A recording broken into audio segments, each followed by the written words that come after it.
You're listening to the Broadway Vlogs podcast. Hi, I'm your host, Claire. Join me as I take you behind the curtain of some of your favorite Broadway, touring, and regional shows. I'm here with Shanna VanDerwerker, one of my favorite humans. And you are currently a professor here at Columbia College Chicago, but you've done many other things. I have. How have you been? How's this weird year been for you? Oh, it's been something. Mm-hmm. It's been a never-ending year. Still feels like March 2020. So right. It's just gone constantly since then. And as hard as it was to sort of plunge yourself into the ice bath of pandemic life, just life in general, pandemic teaching, pandemic dancing. Now that I've sort of found my rhythm with all of that, it's almost harder to think about, or it's just as hard to think about moving back into the way things moved before. Right. I don't want to use the phrase used to be. I want to say the way we moved together before. Mm-hmm. So yeah, it's a little bit, it feels a little unsettling. Yeah. Well, this semester we've gotten to exist in a space together, which is really, really nice. Mm-hmm. And I'm sure that was nice for you as well, because you weren't screaming at a computer. Yes. Yeah, it was super helpful to have you all in person, and I feel like the school is being super cautious, as they should be, mm-hmm. to protect themselves and to protect you. But I've been teaching in other studios with a little bit more numbers of mm-hmm. people, and it's still safe. As long as everyone is being safe to get into the moment, I think, and being safe inside the moment, I think that a lot of, again, it's comfort level of the individual human, but I think that we could have danced together a little bit more. Sure. Not sooner, but I think we could have danced together a little bit more in terms of like how many of us were together. It was a blessing to be able to offer you all asynchronous classes and have you mm-hmm. figure out how to learn from other people. Yeah. And those other videos that we did. I feel like that was, and it was great. I liked doing it for you all because it's stuff that I don't teach. Yeah. So I liked having the opportunity to open things up for you all. I'm very fortunate that I have amazing and talented friends, and again, grateful that we were in this pandemic, because it would have been a much more complicated matter to have people from New York and Atlanta come mm-hmm. in and work with all of you. So yeah, that was cool. I want to talk about how you got into theater. Okay. And dancing. Where did your story start?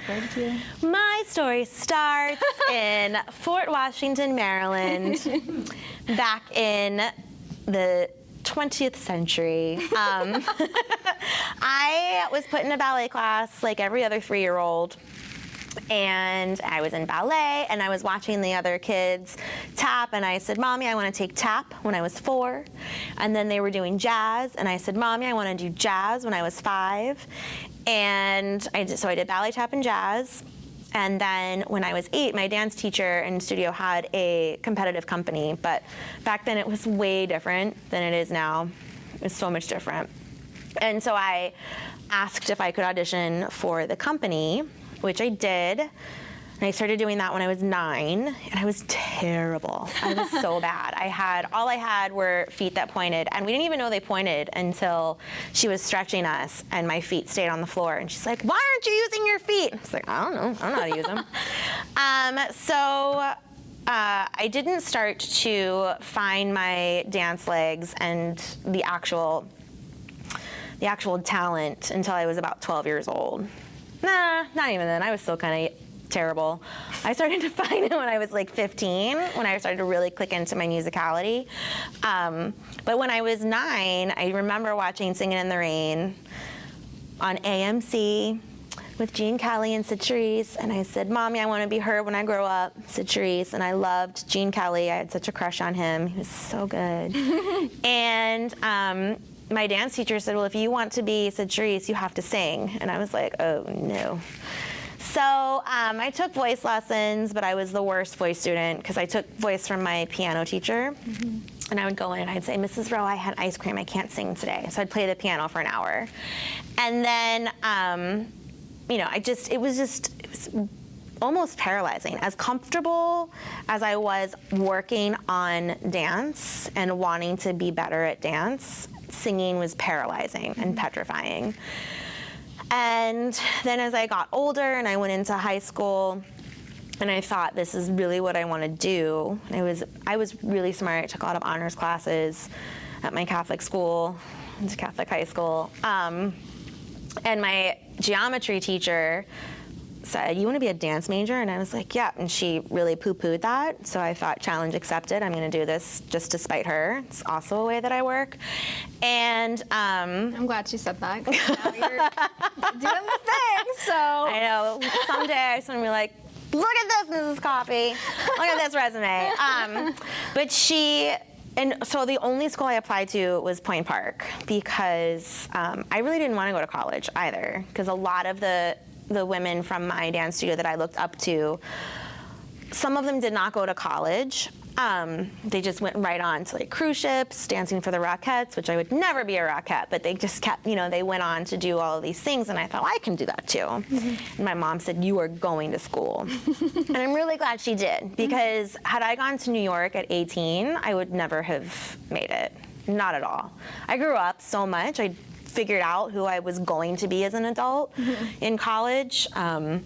So I'm really glad and grateful that my mother was so strict and made me go. I graduated from Point Park in 3 years. So I did all the credits in 3 years. And in the moment, I was like, I just gotta get out, I just wanna do it. And in reflection, I feel like I wish I had stayed that extra year because I just don't, I learned a ton, and I feel like there was still a ton more to learn from my teachers. So I left college, I graduated from college in 2000. And then actually the summer of my second year of school, I got my professional debut as a Kid of the Kingdom at Walt Disney World, where I got my equity card, so I was able to graduate from college with my union card, which was really cool. But I went back to Disney after graduating, and then I was there until February of 2001, and then I moved up to New York. And yeah, that's how the journey kind of went. I was a dance major at Point Park, but I took my voice lessons. I did the vocal juries. They were terrifying. I hated them all. I have tried very hard to not have to do those, and lucky for me, the first time I even ever did juries was a self-tape. Yeah. Pandemic life. Yeah. The next semester's gonna be a different story. Yeah, they're a lot, and I was there as a dance major. Right. So my first one, I sang Candle on the Water from Pete's Dragon. And I said, I'm Shanna VanDerwerker, and I'm a dance major, thank you. And I cried, and I was not acting. I was just so terrified. And it was, it was scary. And my whole career, but like early on, I would go to these dance calls and I would get kept all the way to the end. I auditioned for Pittsburgh CLO, and back then the auditions were so long, and we were there all day on Saturday and then all day on Sunday, and this season was West Side Story, Crazy for You, and a couple other shows that I was right for. And I got all the way to the end, and the panel and the table was like, it was like 12 people across because of all of these shows that they were doing, and all the creatives were there. And I walked in to sing my song, and the whole table was so excited because I had just killed the dance auditions, and they were just like literally like dominoes. They're like, and then the last one just like scribbled my name. I was like, cool. So I have a very tense relationship with singing. But, you got to do it. You got to sing, just like you got to dance as a singer. You got to do it. And, which was why Disney was a great place for me. But I knew I wanted more. I knew I wanted to do more things. And I'm really grateful that my boyfriend at the time was like, we want to do more. I know you want to do more, so we're going to leave. And we're going to New York. And I didn't work for my first year in New York. However, in that time, I got connected with Christopher Gattelli, and yeah, he kind of took me under his wing. Yeah. So that was cool. Speaking of Christopher Catelli, you have a lot of credits with him, a lot of assistant choreo credits with him. What was it like getting to work with him and kind of having him as your mentor? Well, he's an amazing choreographer and director and storyteller, But more than all of that, he's an even more amazing human being. He is so generous and so loving. He's more of my big brother than anything right now. But when I met him, I had just moved to New York, and I ran into a girl, well, woman now, that I had done dance competitions with growing up. And I ran into her on the street. She said, "Oh my God, you live here now?" And I said, "Yeah, I just got here, who knows when." And she said, "Well, I'm doing this, I do these instructional videos. They're on VHS. You can't even watch it now because they're on VHS." Bob Rizzo, who was a huge jazz teacher in the 90s and into the early 2000s, he then started the New York City Dance Alliance convention. He used to put out these instructional videos. And we were doing theater dance with Christopher Catelli. And back then, Christopher had just started working on the Rosie O'Donnell show. He was still in Fosse. And I also knew Christopher from competition days, from when I was little. I looked up to him so much. And I was stretching, and I stood up, and he was like, "Hi, I'm Christopher." And I said, "Hi, I'm Shanna." And he said, "I know who you are." And I was like, "There's no way," because I literally just moved here. And he was like, "Nope, Miss Dance, 1996, New York City, named my song, described my costume." And I was like, "No, that's my sister. She didn't do the same song, but she did the same artist 2 years later." And he said, "Nope, it was you. I remember your dance. I was in the back of the ballroom. I remember watching you when you were captivating." And I was like, "Wow, thank you. Thank you." And so did this little video for a free leotard, about $200 and a free pair of character heels, not fancy ones, but they did get me through the first 10 years of my auditions. And then he said, "Oh, I'm doing the opening number for Broadway Cares' Easter Bonnet, starring Rosie O'Donnell. Do you want to help me out on it?" And I was like, "Yeah, of course. Like, I'm going to say no." And he credited me as his assistant on that, and I got to perform, which was really cool. So I performed in the New Amsterdam Theater. And then from there, he said, "Oh, I'm doing this project, and then I'm doing this project." And so he, as he grew, his assistants started to grow. And then Altar Boys came up. And he was switching out assistants. And literally 2 days before I called him to say, "I just booked Wicked," he was talking to the director. I had just done a project with them somewhere else, and they said, the director was Stafford Arima, said, "Well, why don't we get Shanna to assist on Altar Boys?" And Chris was like, "She just booked Wicked." So, That's so sad. yeah, but he came to see me in the show. He cried with me. He's always been there for me. He's how I met Justin. When we were working on High Fidelity, Christopher was like, "That one, that one." I said, "No." And he's like, "That one, that one, that one." So, he's been family, and he's always told me, that you're in the meantime, right? When I was frustrated and I was going years without work, he's like, "This is your meantime. It's okay. Something's gonna happen. It's gonna happen." So he's just the best. Okay, so you mentioned this little show called Wicked. What was that like, getting to work on that show? Because you worked on that show for quite a while. I did. So my experience, I think, everyone's experience is unique, right? But I think mine is even more unique because the first time, so I have at least a dozen contracts from my time at Broadway, because I was constantly going in to fill in for people. And I went in within the first year, so they were just sort of figuring out their vacation swing system. And when I first went in, I had auditioned for Wayne for Aida, then I auditioned for Wicked. Didn't have the vocals back then. And then I kept getting called in. And what I loved about auditioning for Wayne is that he didn't look at your resumes.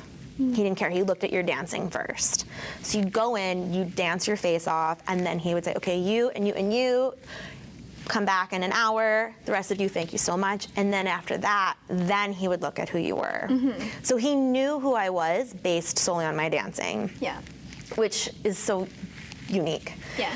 And then when I did get into the show, finally, they called, because I had been in the final run for when they cast the first national, and the same time they were casting a bunch of replacements on Broadway, because all of the originals were going to go do Sweet Charity. Not all, but a lot of them.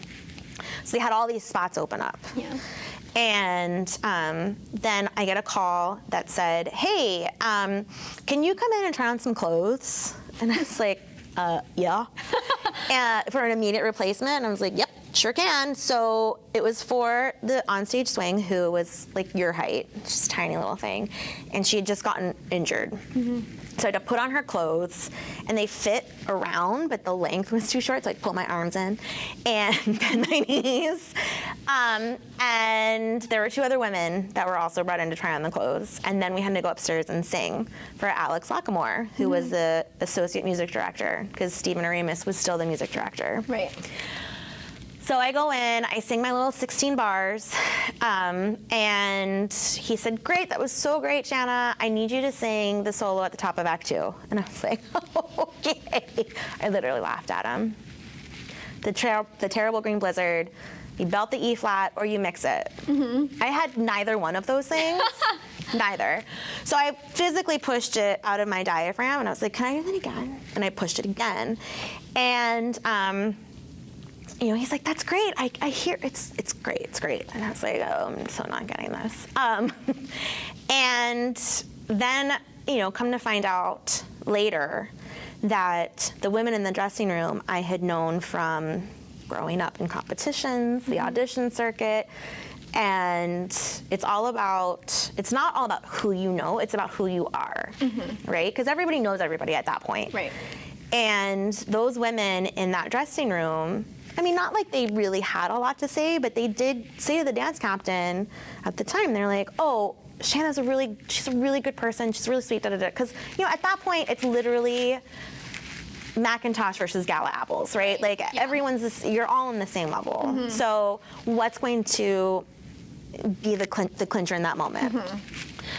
So, that was a Friday. I didn't hear anything Saturday. I didn't hear anything Sunday. I was like, I'm not getting it. I'm going to be sad for a day, and then I'm going to move on with my life. It was Martin Luther King Day, and I was having my sadness, and the company manager called at like 7 o'clock Monday night and said, can you start rehearsal tomorrow? So I did, and I learned my first track in 4 days, and that was a 3-week cover. They said, oh, can you come in and learn the center monkey flying at half hour before half hour? Like, training me to fly in 30 minutes and launch myself off the odds head and spin around and come back down. And what am I gonna do, say no? I'm not gonna say no. Right. So, you know, I learned that. And then 3 weeks was over, done. Then they called me 2 weeks later and said, oh, so-and-so is going on vacation. Can you come in and learn her track? Yep, okay. Yep. So I would learn tracks kind of as needed and very, very quickly. And then one of the dancer tracks had a really severe injury, and she was out for a long chunk of time. So that was kind of my longer stint there. I think I was there for 9 months at that point. And within that time, Shoshana was singing Wizard and I, and the stage manager comes up to me and is like, hey, can you go to Denver in the morning? I was like, do I have a choice? And he said, not really. We need you in Denver tomorrow morning. And I was like, well, then I guess I'm going to Denver tomorrow morning. So I flew to Denver Friday morning, learned a whole new track, whole different show, because Broadway is raked, tour is not. Broadway. That, getting not being on such a rake stage. You don't have, it's like I was dancing so hard. And I was like, why? Plus I'm in Denver with the altitude. Right. They're down a track on tour. Plus, when they reset it, they like tweaked a couple things in the choreography. Did that track for the weekend and then flew home and then popped back into my regular track. So I showed them that I could learn and I was quick and flexible. And then nothing for like a year and a half. Nothing. And then they called out of the blue and said I was ready to quit too. I was ready to quit the business. I just had an interview for a normal job. And they called, Craig Burns called and said, Shanna, are you interested in going out to dance captain the first national tour? And I was like, are you calling the right person? You can ask him that. I literally said that to him. He won't remember. He won't remember it, but I really asked him that. And he was like, yeah. And I was like, no, but I haven't heard from anyone in a year and a half. He's like, no, it's you. And there were 2 other women that they were also kind of feeling out. I was supposed to leave within 4 weeks of that phone call, and 2 weeks had gone by, and I was like, hey, do you know if I'm going? Because I have literally 5 jobs right now. Right. That I need to say yes or no to. So, yeah, that happened, and I dance captained the first national for just under 5 years. I could never. Well, I'm glad that you were in that little small show. I hope they do well. If you've been watching the vlogs for a while, we had your hubby on, like my freshman year here. But he was also in Wicked, played Bach in the first national. It's fun to hear about people who meet their spouses through the theater. And so I'm wondering what it was like to get to, I know you didn't meet him through Wicked. Correct. But you got to work with him like a lot, actually. I did. What's it like to see him all the time? Well, we met on High Fidelity, but I think what's really fun about our kind of origin story is that while I was at Point Park, he was at Carnegie Mellon, and he is from Annapolis, and I'm from Fort Washington. So it's like and his dance teacher knew my dance teacher growing up. So like our paths kind of ran parallel to each other for a really long time. And there were like that Pittsburgh CLO season that I auditioned for, he got it. He was in those shows. So like our paths kept going like this, and they just was never the right time. And you know, we had been at a couple, I think we had tracked that we were at a Halloween party together. That I was dancing for a drag queen in a bar at Halloween. Love that for you. Yes, for a very good friend of mine in Times Square. And Justin was at the party he was in Rent at the time, and he was dressed as a rent head.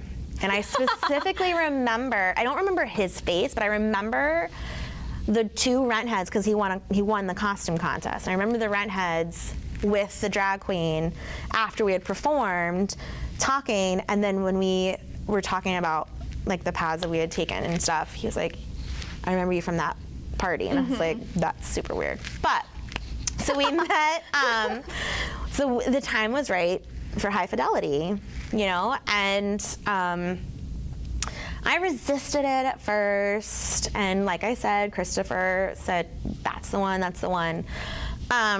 And then once the show had opened and then closed, because it was open and closed, we're dating, and then he booked Spam-A-Lot in Las Vegas. So we were very, very new when he went out to do that contract.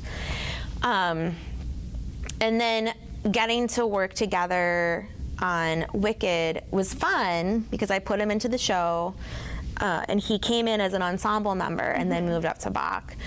And it was really fun. It was hard because you were literally together all the time. Yeah. The good thing for me is that my job as dance captain was constantly changing. I always had someone new to teach, and when I would swing, it was always like I was not on a lot, because as the dance captain, I'm like the last person they put on stage. So you know it's bad when I end up on stage. You're down a lot of swings when Shanna ends up on stage. So we didn't get to perform together a lot, but those times that we did, it was really fun, and it was fun to kind of watch him, you know, play that part and watch him, and to play Bach he played Bach for almost 4 years. Yeah. That's a long time in one role. Like again, for me, 4.5 years went by like this, Right. Because I taught that show 500 times. Yeah. Literally. Yeah. So I didn't even know what day it was, whereas he's doing the same thing every day. Different Nessas, Each is a different week. Glendas. Yes. Yeah. So to watch him kind of navigate that as not only a dance captain, but also as his partner was interesting and educational. Also sometimes frustrating because, you know, as he said in one moment, he's like, we're artists, we're not really supposed, like if I wanted to do something the same thing all the time, I would have not been a performer. And then he would snap out of it and he was like, it's my responsibility to make this fresh, right? So we all go through those highs and lows. So watching him kind of navigate that, especially when you're in your early 30s, you know, it was a lot. But I'm super grateful because we also got to go to Hawaii together and Denver and Seattle and all of these, like all the great, New Orleans, all the great places in between, you know? I love them, the Vanderbilts. Okay, so now we're gonna pop over to Chicago because you've done quite a lot of choreography here. And I know, I mean, working with Christopher Gattelli and getting to do that, I'm sure helped a bit with being a choreographer. What was that change of you being like the head choreographer on certain shows? Was that different? Was that difficult? Yes. Or were you just like, I got this? No, I was not. I was not. I never wanted to be a choreographer. To be completely honest, I never wanted to be a choreographer. I love fixing and problem solving and helping. And when the show that I did for Christopher that prepared me the best for taking things on my own was Amazing Grace. He was in like triple duty when we set the show for Chicago. And then he was in triple duty when we did it a year later for Broadway. So I was setting all of his work without him there. So like we had meetings every single night. We talked about it. We mapped it out. We did pre-pro together. I knew what he wanted, and I knew exactly what his vision was. But I still had to do it by myself, and I had to navigate the producers and the actors, and I had to navigate actor insecurities because I didn't have a group of dancers. I had these were solid actors, singers, right, who were very insecure in their movement, and I say that in case any of them are watching. I say that because they didn't, like I say to you all as my students, they didn't know how much they could do until somebody told them, right? So I had to get them through all of that. I had to help them with all of that. So that kind of, plus teaching Wicked, like setting Wicked is, you know, they are sent to us, right? It's me and the production stage manager and the other dance captain, and we teach everybody the show. So I would also get people that would come to me before the first day of rehearsal, and they're like, I'm not a dancer. I'm like, well, you must have done something right because you're here. So you're gonna do it, and it's gonna be great, and we're gonna get you there. So navigating those different personalities, I think, really helped me. But I didn't want to do it. And then my director at the Fireside said, Shanna, I want you to choreograph Singing in the Rain. And I was like, what? He said, you can do it. You've been assisting on Broadway for however many years. I know you can do this. You got this. And I was like, okay, if you say so.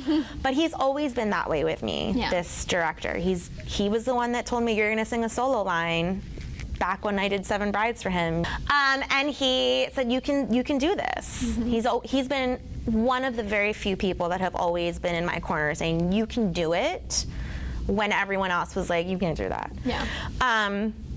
So he told me I could do it, and I was like, well, I guess I'm gonna do it. And the Fireside is crazy. It's wonderful, but it's also crazy because I have to set a whole show in 8 days. Right. A whole show, and in the round. On a postage stamp. And the Singing in the Rain stage was even smaller because we built the deck up to make rain gutters. So I was dealing with, I think where it's usually like 13 by 13, I was dealing with like 12 by 12. So I've got 12 men jumping around on a stamp. But it's great because it makes me think fast. It makes me, you know, it challenges me to shift perspectives and everything. And Ed was great. He told me, you know, he would say, you know, that looks great, that doesn't look great, you know, and sort of guided me and helped me find, he really helped me in that first like year of choreographing, find my voice and find my like style. Yeah. Well, I love your choreographic style. Oh, thank you. I'll say that.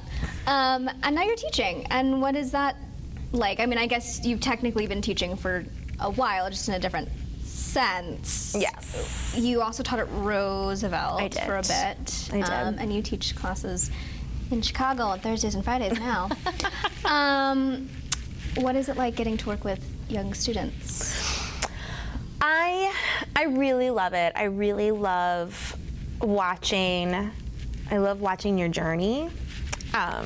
Today, you know, watching someone in the level 2 class who's graduating, and I've had her for the 2 years that I've been here, and watching and really recognizing her growth from September of 2019 to now. I love seeing that, and I love helping you all find your dance voices, right?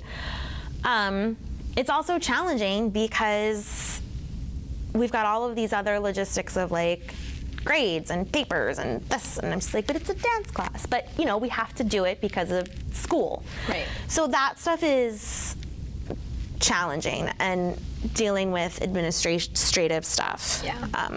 But I really enjoy it, and I have had a lot of my Roosevelt students, like, to watch them go on and start to shape their professional careers is really cool.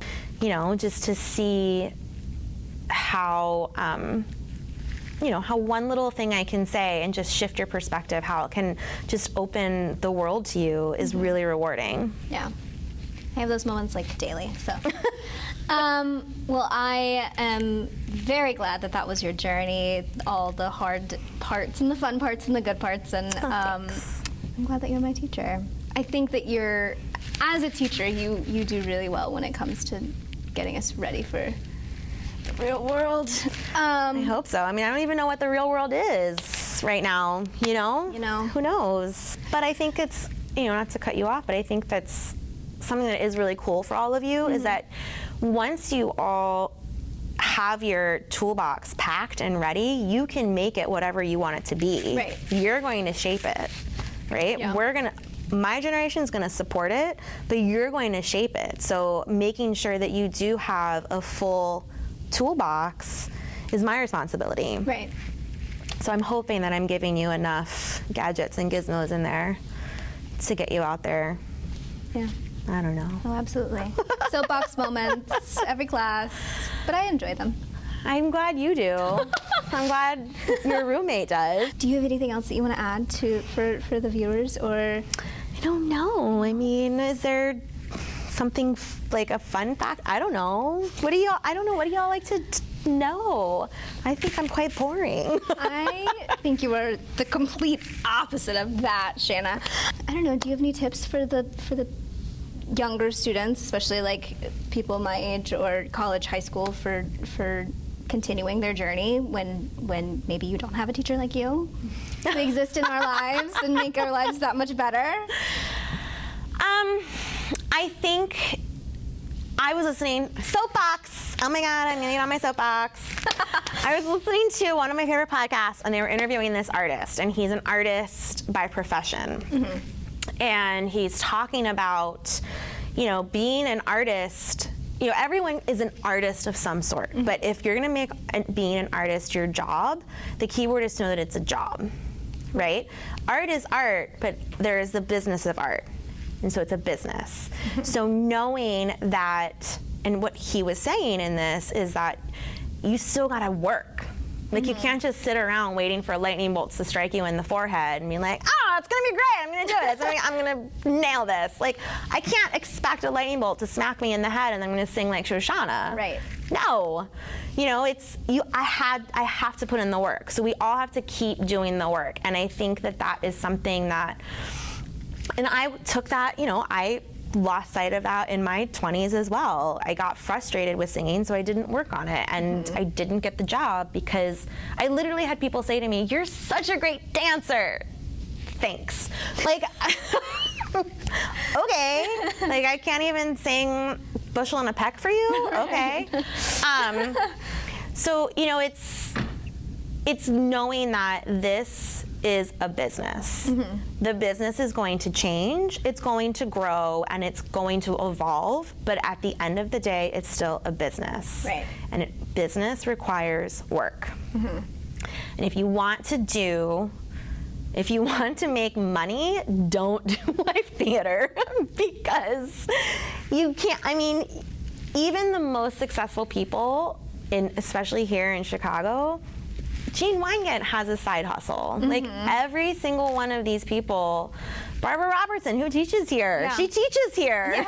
And she's an icon. Yeah, right. You know, like, you have to keep those wheels working. You have to keep them greased. So don't stop training.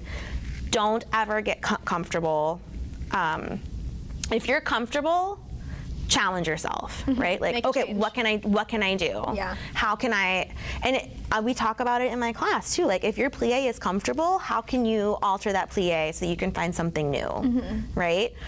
So I think that's the most important thing to remember as you go out to shape this business. It's still a business, so know that it's gonna be work. Right. And steps off of soapbox. With the curtsy. With the curtsy. Well, thank you for sitting down and chatting with me. I will put all of your social medias and Savvy and all of that fun stuff in a link in the bio. I say link in the bio. In the little whatever the YouTubers say. And I'll throw down some visceral and intrigue stuff down too. Awesome. If people are interested in dancing with the Shanna VanDerwerker.